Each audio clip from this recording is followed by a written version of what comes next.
will serve to organize and measure the best. Why choose this as our goal? And they may well ask, why climb the highest mountain?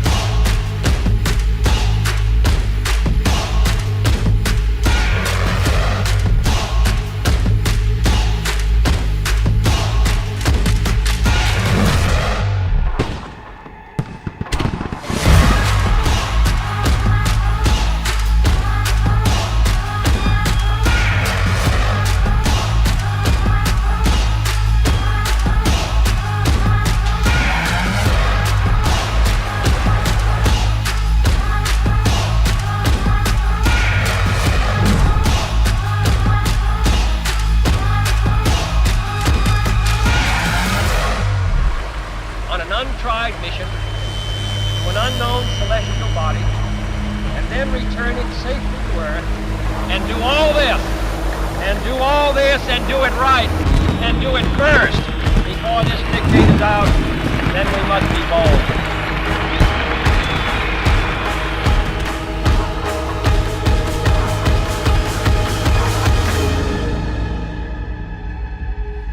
Because that challenge is one that we're willing to accept, one we are unwilling to postpone, and one we intend to win.